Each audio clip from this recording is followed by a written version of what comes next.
tudo bem com vocês? Eu sou a professora Valesca, das Práticas de Educação Ambiental.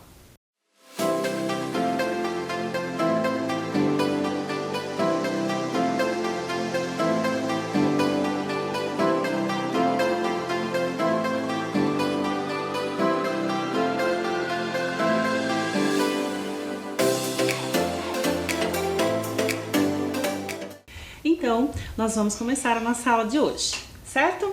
Nosso assunto de hoje, quando vocês observam as imagens, olhem ali.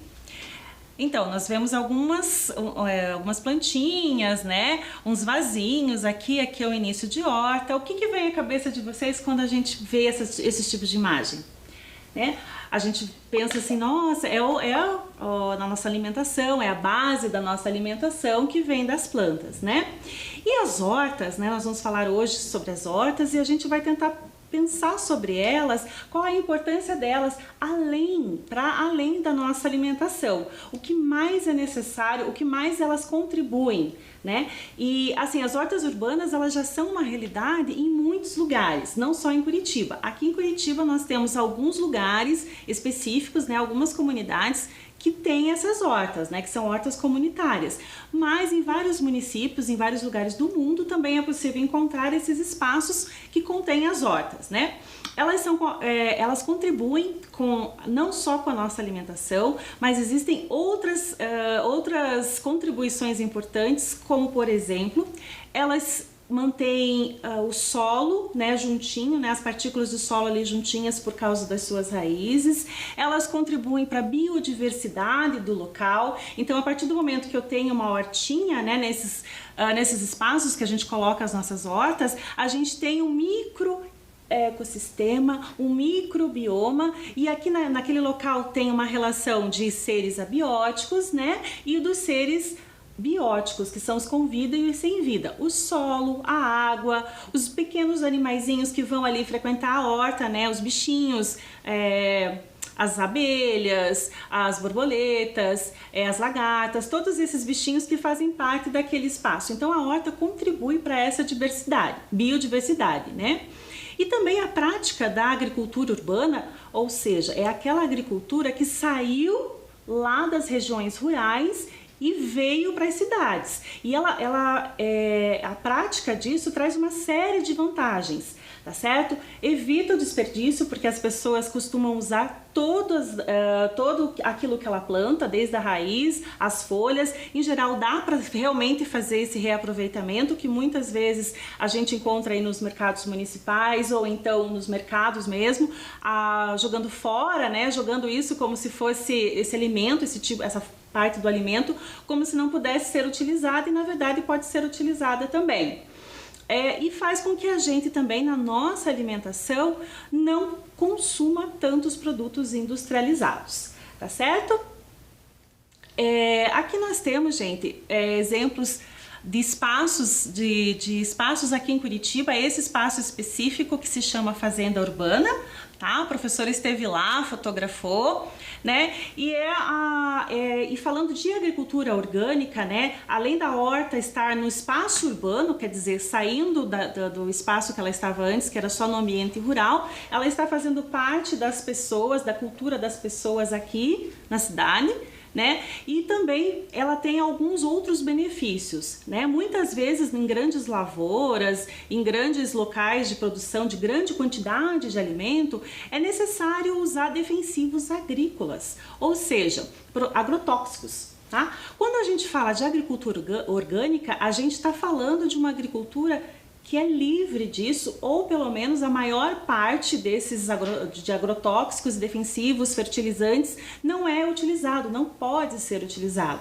né? Então dificilmente a gente vai ter uma horta na escola, por exemplo, que vai ser colocado algum tipo de agrotóxico. Dificilmente a gente vai montar na nossa residência, na nossa casa, uma horta e vai encher de veneno. A gente não vai fazer isso porque vai prejudicar a nossa própria saúde, né? Então essa agricultura orgânica que a professora está falando é essa que não tem esse uso de agrotóxicos, tá certo? E é uma prática muito antiga. muito antiga dos nossos avós, dos nossos bisavós, que já mantinham essa tradição de ter os seus temperos plantados pertinho de casa ou dentro do próprio terreno. Além dos temperos, colocava-se os chás, né? Fazia-se essa medicina caseira, essa medicina que eram as nossas avós que costumavam fazer para nós, os bisavós, né? Faziam os chazinhos pra gente, para dor de garganta, para dor de barriga, para gripe, né? Então essa forma de tratar, né, a saúde também veio desse cultivo das hortas. É uma questão cultural, então varia de lugar para lugar. Então aqui na região sul, as hortas urbanas, a agricultura orgânica aqui na região sul do país é de um jeito, aqui na região de Curitiba, né, ou na região do Paraná. Se a gente for para um outro estado do Brasil, a gente vai ver outros tipos de agricultura orgânica, outros tipos de horta, tá? Outros tipos de plantas, tá certo? Uma outra forma cultural de lidar com a horta.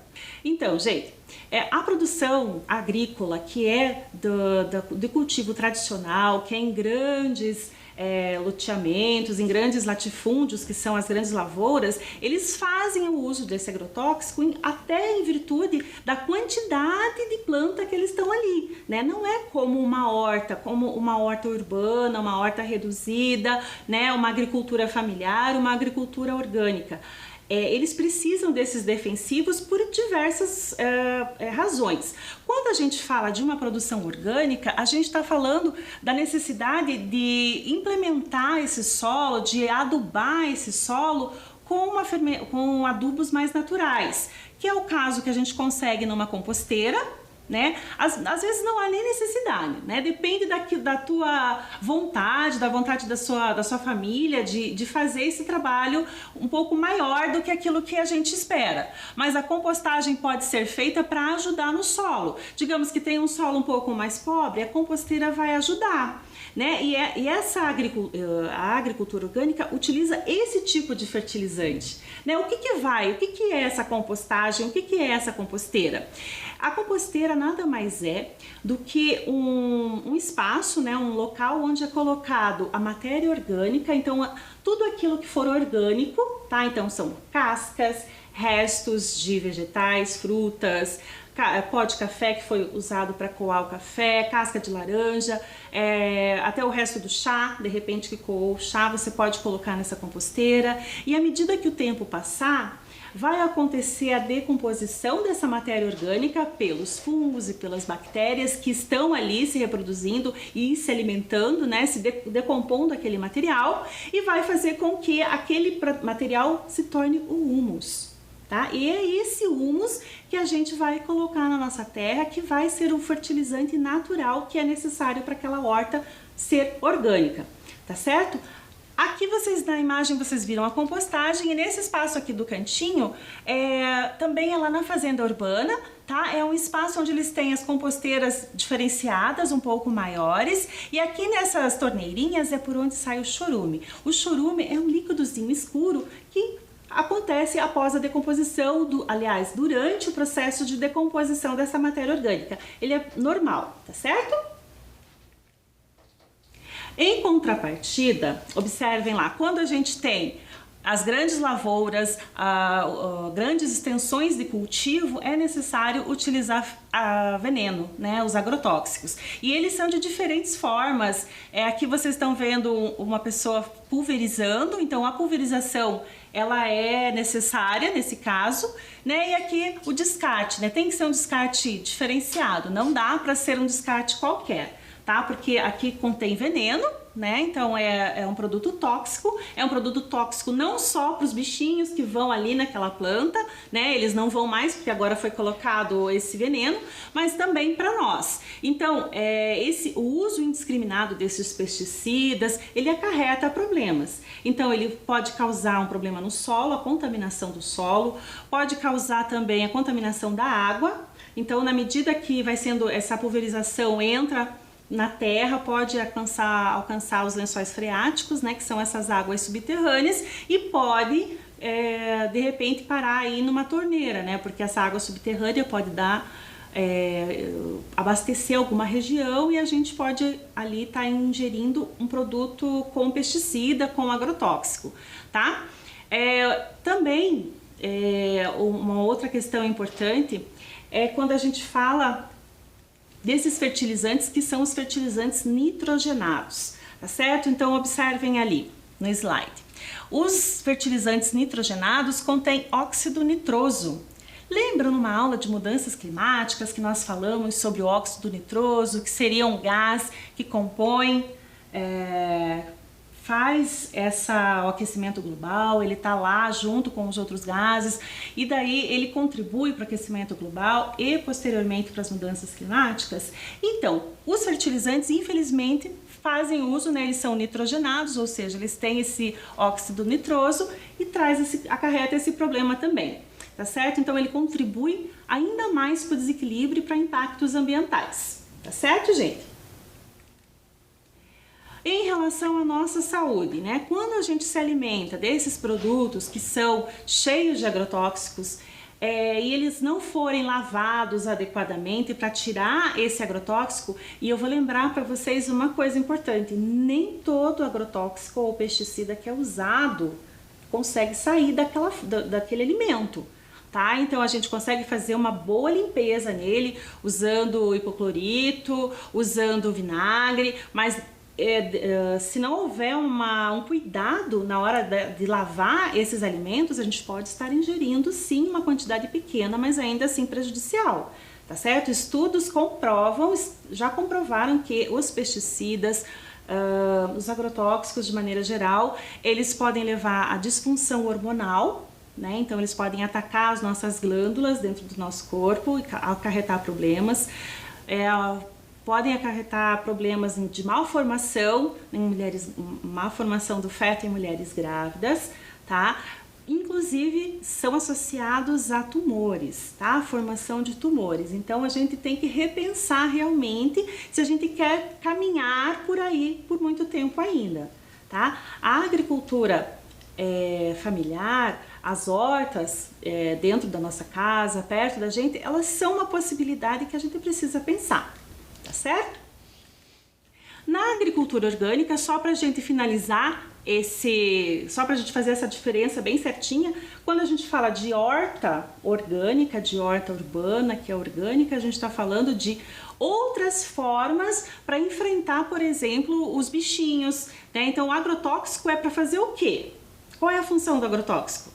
Ele vai lá naquela planta e tenta proteger ela dos predadores. É para a lagarta não ir lá e comer a folha. É para a lagarta ou outro animal qualquer que vá lá se alimentar, um fungo, por exemplo, que é uma doença de algumas plantas, para aquele fungo não ir naquela planta, certo? Então o agrotóxico tem esta função.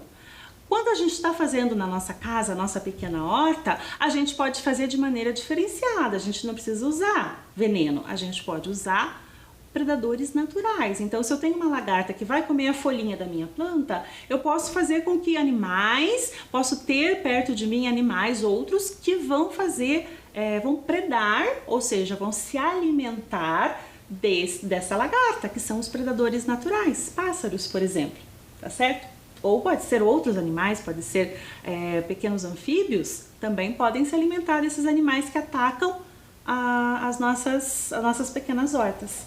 Tá certo, gente? Agora, nós vamos assistir o vídeo Consumo e Hortas Urbanas. Tá certo? Há muito tempo eu venho reduzindo as coisas que eu consumo. Hoje em dia eu não compro mais roupa nova, não gosto de ficar comprando eletrônico, então, por exemplo, celular, eu uso celular velho que algum amigo doa. Só que aí eu saquei o seguinte, que a gente pode reduzir muito do consumo da gente, só que a gente come 3 vezes por dia. E esse é um consumo que não dá para reduzir. Então, a gente tem que transformar a maneira que a gente come de problema, que atualmente é problema para o planeta, em solução, né? E como é que a gente transforma em solução? De 2 maneiras. Plantando aquilo que a gente come e depois consumindo de pessoas que plantam profissionalmente de uma maneira que está deixando o mundo melhor em vez de pior. E eu, muito preocupada com isso, resolvi dedicar minha vida a aprender a recuperar esse conhecimento, né, para transmitir para outras pessoas. E aí eu conheci uma outra jornalista chamada Tatiana Askar, que tinha viajado o mundo visitando áreas de produção orgânica, que também estava nessa coisa de questionar e de pensar um outro modelo, e a gente começou a fazer umas oficinas para falar com as pessoas sobre essa realidade terrível, né, da produção de alimento hoje em dia e de que existem alternativas, que a gente precisa correr atrás delas, né? Voou uma terra no meu olho. E numa dessas oficinas a gente resolveu criar um grupo para as pessoas que estavam lá trocarem informação. Esse grupo é Hortelões Urbanos. E que era só realmente para uma turminha ali. Mas aí no boca a boca a coisa começou a crescer.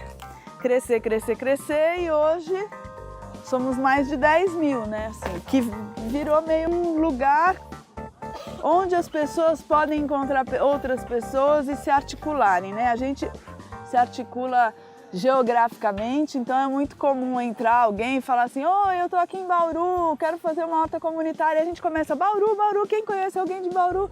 E vai atrás, né? E muitas dessas hortas comunitárias, inclusive essa aqui, que é a Horta das Corujas, que foi a primeira, surgiu dessa articulação, desse desejo expresso nas redes sociais, mas que veio para a realidade, né? Se fica só ali no curtir e compartilhar, isso aí não adianta nada, né? E aí a gente começou esse grande experimento social, né? De ir para a praça pública produzir alimento comunitariamente, sem hierarquia, sem burocracia, sem apoio do governo, né? Plante aquilo que você vai comer, nem que seja um vasinho de tempero. Tem alguma coisa em casa que você plantou. Eu acho que isso é super importante, isso muda a vida da gente. E outra coisa, compre de quem merece o dinheiro da gente. É muito importante saber de onde vem a comida, como ela foi produzida, como foi remunerado, como foi tratado o agricultor que produziu a comida. Vai atrás dessas informações.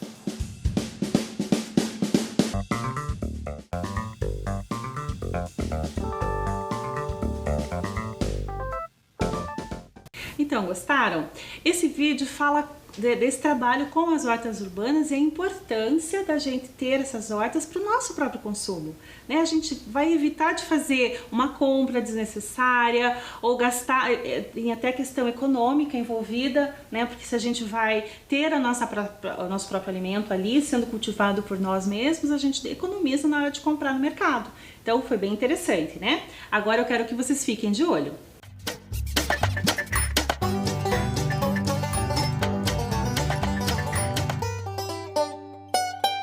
Vamos lá, gente? Então olhem comigo aqui a reportagem que foi veiculada no site da prefeitura, tá? Curitiba já tem 99 hortas urbanas com apoio da prefeitura.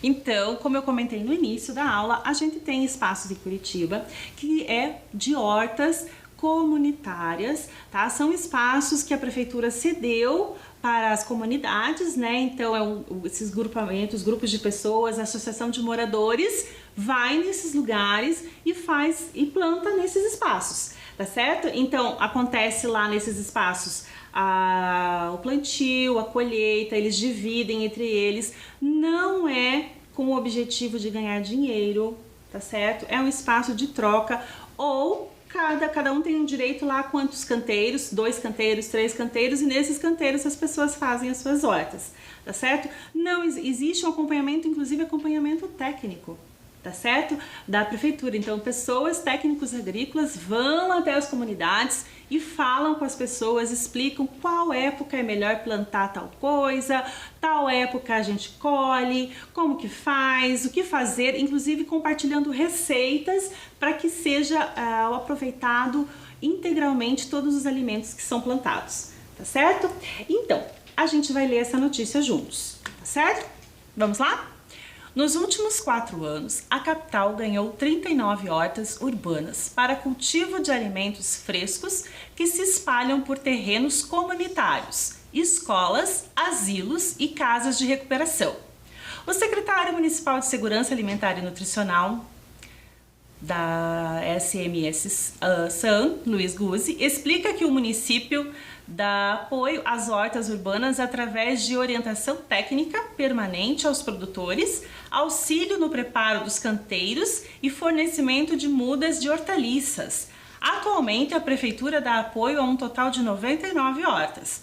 Muitos dos terrenos antes eram tomados pelo lixo, mas hoje são locais de cultura de alimentação orgânica sem agrotóxico, reforça ele.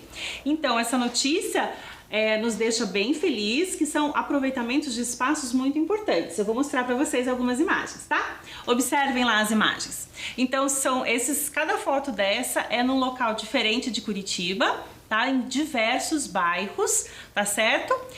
E as plantações das pessoas diferentes ali, os canteiros diferenciados para vocês verem como é, tá certo?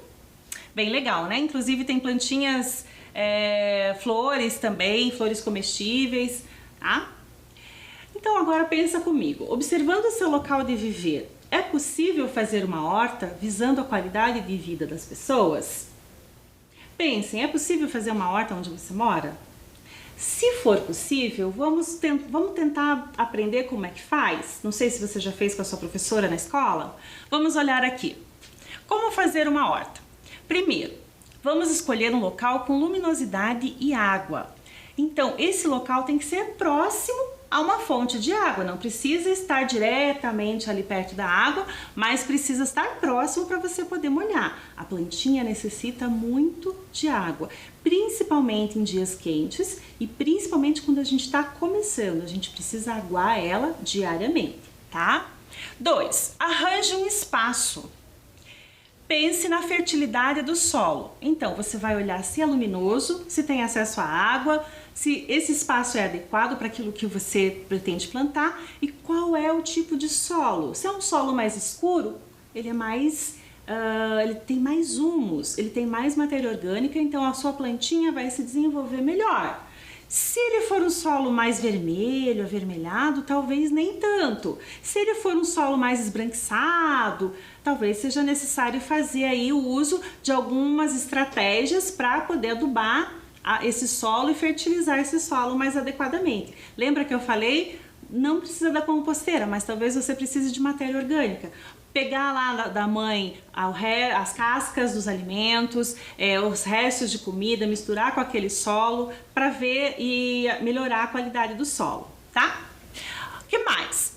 Onde plantar? Canteiros, você pode fazer o seu próprio canteiro, existem diversos tipos de suporte para colocar nesses canteiros, tá certo? A gente pode colocar uma diversidade grande de plantas e pode usar vasos também. Não esqueça de escolher as ferramentas. Ai, professora, eu não tenho ferramentas. Então, não precisa, a gente pode fazer com a mão, a gente pode fazer com uma colher, que daí não vai colocar na comida de novo. Mas a gente pode fazer de diversas formas, não precisa necessariamente você utilizar um material novo ou pedir para a mãe ou para o pai comprar, tá certo? Agora conta aí.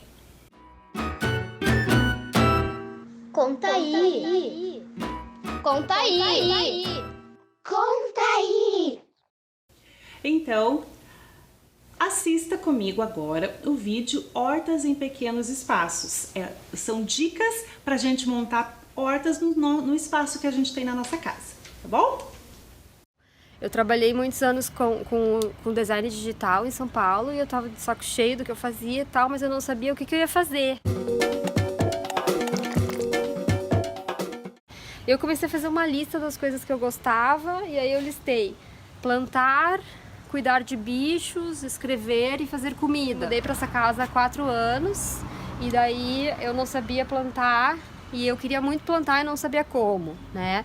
E aí quando eu tava procurando uma casa em São Paulo, eu olhava assim, porque as casas em São Paulo não tem terra, né? Que nem aqui, não tem nada. E daí eu comecei a aprender a plantar em espaços que não tem solo, né, em pequenos espaços, né, foi daí que eu comecei a pesquisar mesmo sobre agricultura urbana e comecei a fazer cursos disso e daquilo, comecei a estudar comecei a tentar entender o que é agroecologia, e daí eu conheci a agricultura sintrópica, e daí eu comecei a me meter nessas coisas todas e desenvolvendo técnicas para poder plantar aqui, né? Então, no começo eu ainda comprava os containers, né? Tipo jardineira de plástico, assim. Depois eu fui aprendendo a usar as coisas disponíveis na cidade, né? Então, por exemplo, tem caixote de feira. Eu uso muito caixote de feira. E às vezes não precisa fazer nada com eles. Eu pego o caixote e já tá pronto, né? Então eu saio andando por aí. Isso daqui eu catei numas 3 ou 4 caçambas. Daí eu venho carregando a pé, porque eu não tenho carro, e me sentindo a fortuna. E aí outra coisa muito legal que aqui em São Paulo tem em abundância, que é isopor. Que isso aqui é onde vem os peixes congelados nos restaurantes japoneses. Então eles põem fora isso aqui. Daí eu pintei, né, só pra ficar mais bonitinho. Mas é um canteiro pronto, só tem que fazer furo embaixo para ter o escoamento da água. Porque tem toda essa coisa de tu fechar o ciclo, assim, né? A gente vive muito num ciclo, numa estrutura linear de produção, consumo e descarte, né? Só que o descarte nunca é descarte, porque ele não sai do planeta, né? Então, quando tu tá vivendo numa cidade, principalmente, tu tem que aprender a reutilizar as coisas e fechar os ciclos, né? Então, usar os materiais disponíveis na cidade, isso tem a ver também com o princípio da permacultura, né? Que é observar e interagir. E assim, o que tu vai usar para fazer um negócio? Tu vai usar o que tem mais em abundância no teu sistema ali onde tu tá. Então, gostaram do vídeo? Então, esse vídeo é para dar umas ideias pra gente de como a gente fazer, né? Eu mesma moro em apartamento, consegui arrumar um espacinho lá, umas prateleiras, né? A gente pode usar esse vertical, né? Esse plano vertical para fazer, daí faz as prateleiras. Eu acho que sempre há uma forma da gente melhorar o nosso espaço e colocar as plantinhas perto da gente, tá? Agora, um momento bem importante para vocês entenderem a importância da horta, não só nesse aspecto de alimentação ou de ocupar um espaço da escola ou ocupar um espaço urbano, tá? A gente tem também os serviços ecossistêmicos prestados pelas hortas, que são muito importantes, tá certo? Primeiro lá, as hortas contribuem para diminuir as ilhas de calor, tá? Que são, como as plantinhas têm uma quantidade grande de água nelas, dentro delas, né? O próprio solo que está sendo regado, aquele ambiente com as plantinhas, ele diminui a temperatura. Então, esse microclima em volta da planta, tá? Ele é de uma temperatura mais baixa. Repare que se você vai em ambientes de floresta, ambientes fora das cidades, mesmo dentro dos parques, onde você está mais próximo de vegetação, são ambientes mais frescos, tá? É porque essa regulação da temperatura é feita pela quantidade de água que essa planta tem, tá? As hortas também diminuem os riscos de inundação, porque nos espaços onde elas estão plantadas, o solo está mais compactado, né, e está sendo segurado ali pelas raízes. Aumenta a qualidade do ar, né, então as plantas fazem fotossíntese, né, e a partir do momento que elas estão fazendo fotossíntese, acontece essa troca, né, elas buscam o gás carbônico da atmosfera e liberam o oxigênio, né? É a forma como as plantas obtêm energia e é dessa forma que a gente tem uma qualidade do ar melhorada, certo? A melhora da qualidade alimentar, tá certo? Então a gente tem essa qualidade na alimentação a partir do momento que a gente faz essas trocas, né? Em vez da gente consumir um milho ou de repente qualquer outra planta que esteja enlatada ou que veio de um mercado, a gente pode fazer a própria colheita no nosso espaço urbano, né, tendo plantado perto da nossa casa ou dentro da nossa casa. Por incrível que pareça, as hortas e as plantas em geral absorvem ruídos. Então, o cimento, onde a gente tem calçamento, existe ali uma reverberação do ruído, então é como se eles amplificassem esse ruído. Quando a gente está num ambiente com plantas, com vegetação, as plantas não têm essa capacidade de absorver esses ruídos, tá certo? Então o ambiente fica mais silencioso. E também aumenta os polinizadores, que daí nós temos as abelhas, nós temos vários tipos de animais ali junto também.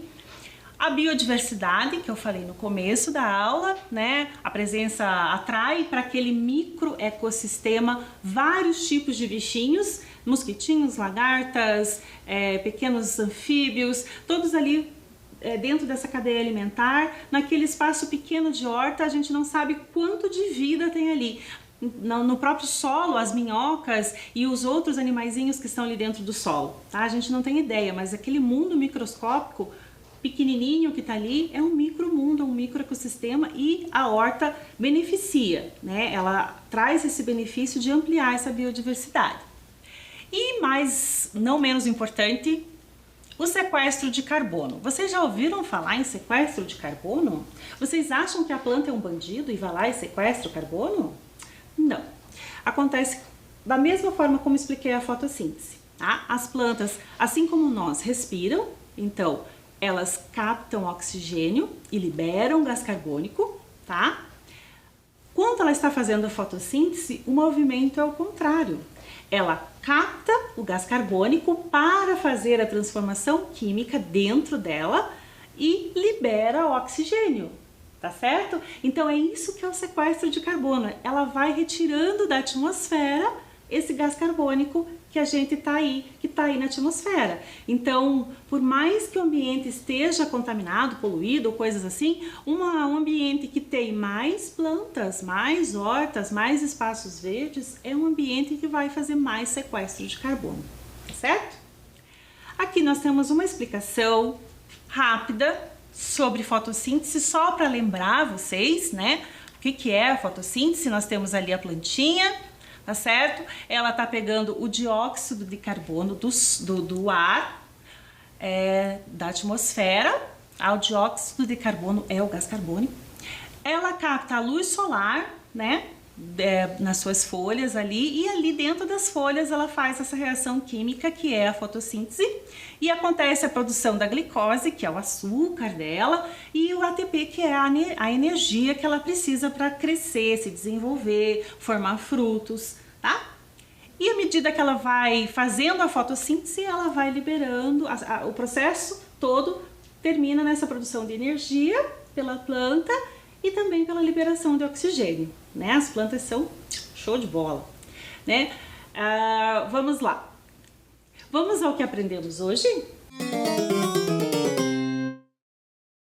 Então vamos ao que aprendemos hoje. Observem aqui, vantagens das hortas urbanas. Então nós falamos de hortas hoje, né? O assunto geral foi horta, foi agricultura familiar. E o que as hortas são capazes de fazer por nós, dentre muitas coisas que as hortas fazem? Elas evitam o desperdício, porque a gente pode reutilizar a matéria orgânica para colocar no solo, né? Então nós podemos utilizar o que sobra na nossa cozinha, né? As cascas dos alimentos que são cortados, a gente pode colocar nesse solo e fazer o melhoramento dele, utilizar como fertilizante, né? Para deixar o solo mais adubado, usar como adubo, né? E vai melhorar a nossa alimentação de maneira geral, porque a gente vai se alimentar melhor daquilo que a gente está plantando perto da nossa casa ou dentro do nosso espaço da nossa casa, tá? E também ela evita a poluição. Como? Bom, não sei se a palavra certa mesmo é evitar, não sei se ela evita, mas com certeza as plantas contribuem, as hortas contribuem para melhorar o espaço, para dar um visual também na cidade, né? Então, a Curitiba, como uma cidade inteligente que é, e uma cidade educadora que é, colocou em vários espaços essas hortas, que são as hortas urbanas, que são de uso coletivo, né? Essas hortas são para esses espaços que antigamente eram usados como depósito de resíduos, as pessoas iam lá e jogavam no sofá, iam lá e jogavam coisas nesses espaços, e a prefeitura achou por bem fazer essa doação, né, deixar por conta da comunidade e a comunidade assumir para a horta, inclusive fortalecendo com técnicas, com técnicas mesmo de agricultura, sabe? Tentando melhorar aquele espaço.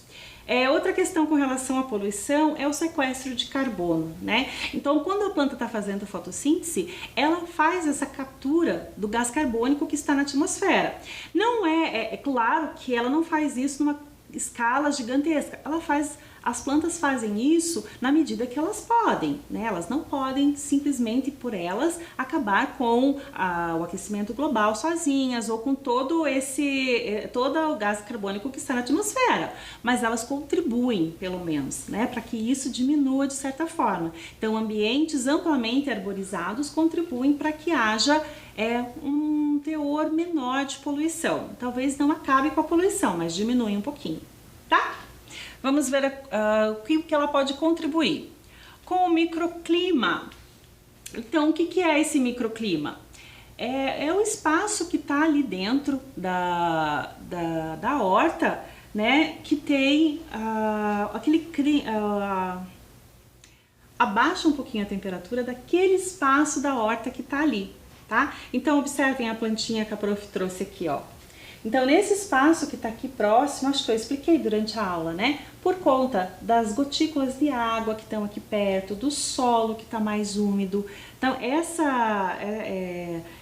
o calor que está ali, ele diminui, tá? A quantidade de calor diminui pela presença da água, tá?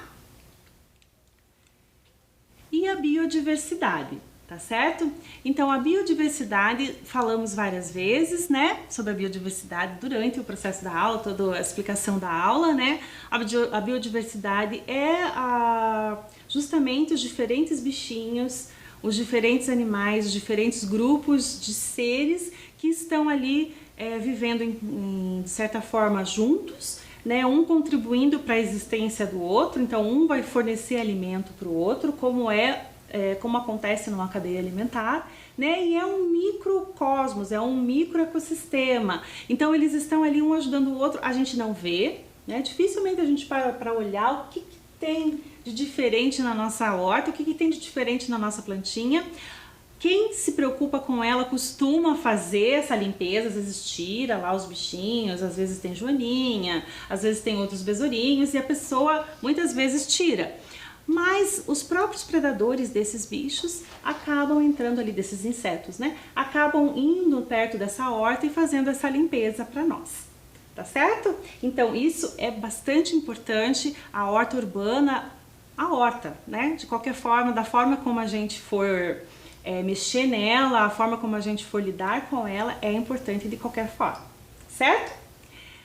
Então, nós estamos encaminhando para o encerramento da aula, mas antes de encerrar, eu gostaria de mostrar para vocês mais um objetivo do desenvolvimento sustentável.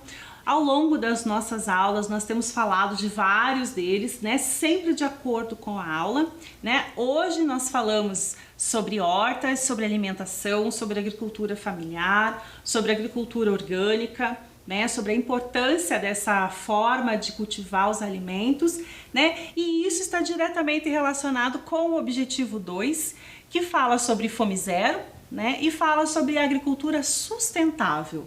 A horta urbana é sim uma forma de agricultura sustentável e a fome zero é um objetivo importante de maneira geral para o mundo todo, não só para o Brasil, não só para Curitiba. Tá? Então essa meta, né, é para ser alcançada até 2030, né? Eu gostaria que ela realmente fosse porque ela é muito importante, tá certo? Então eu vou encerrando por aqui. Desejo a todos um excelente ano, né? Gostaria que vocês ficassem muito bem. Até a próxima aula.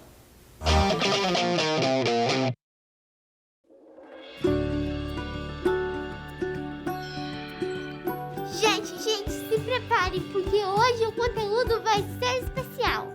Com vocês, jeito de demonstrar carinho na pandemia.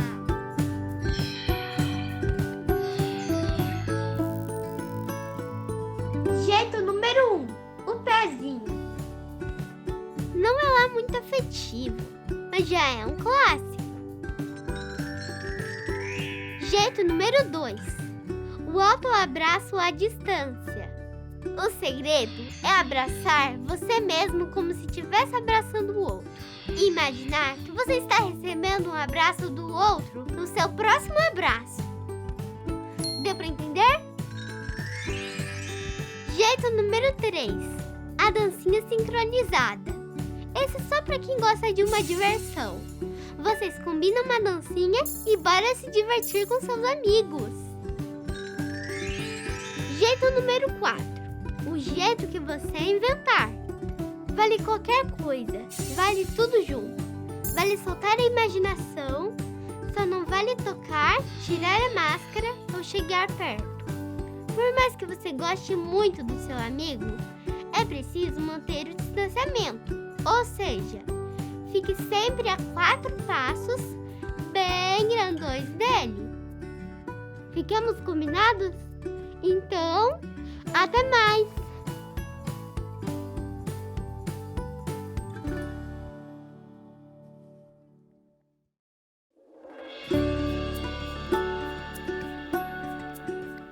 Ei, olha eu de novo! Deixa eu te perguntar uma coisa. Já tá pronto para voltar para a escola? E o material? Já separou? Caderno, lápis e caneta. E a máscara? Aham, máscara. Agora ela também é uma parte obrigatória do material escolar. E tem que estar sempre, sempre, sempre com você.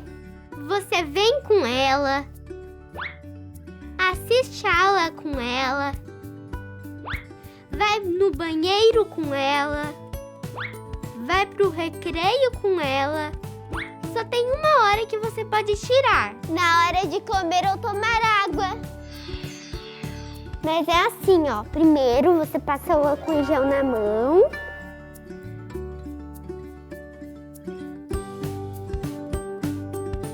E tira a máscara com cuidado, pegando pelo elástico. E coloque dentro de um saquinho vazio. Lembre-se de trazer de casa, hein?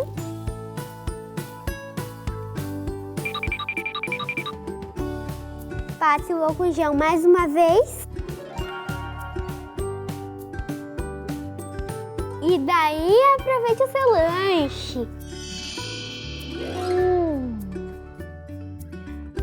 Aí, quando terminar de comer, passa o álcool gel de novo.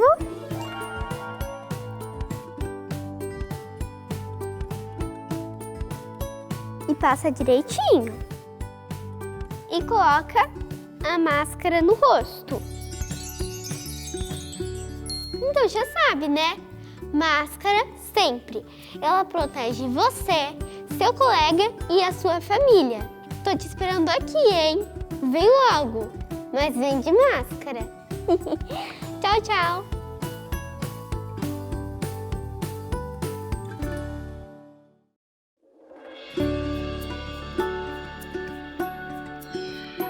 Oi, tudo bem com você? Comigo tá tudo ótimo. Eu sou a Amanda e eu vim aqui te dizer que estou muito feliz em saber que a gente vai se ver de novo. Mas antes, eu preciso te dizer algumas coisinhas, tá? A gente vai ter que manter alguns cuidados super importantes para voltar para a escola com segurança, né? Olha só, antes de sair de casa, é importante que você esteja pronto. Com o álcool em gel nas mãos.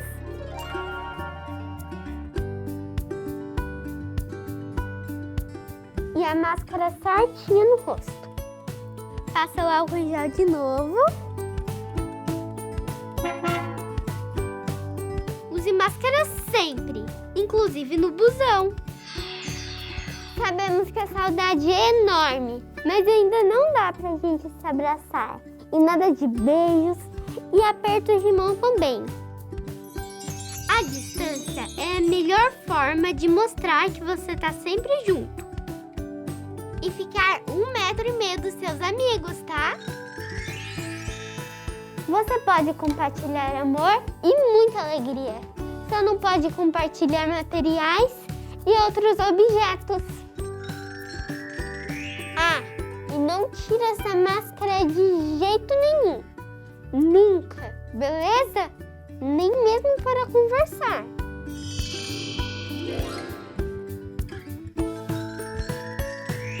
Quero muito ver você aqui, mas se tiver algum sintoma, pode ser corona, hein? Conta para os seus pais ou responsáveis, para você ficar em casa e eles ligarem para a prefeitura para receber orientação. Não esquece que é importante avisar a escola, tá? E com esses cuidados simples, a gente vai conseguir fazer da nossa escola um ambiente acolhedor e seguro. Porque aprender com cuidado é o que nos move. Nós vivemos numa cidade movida pela educação.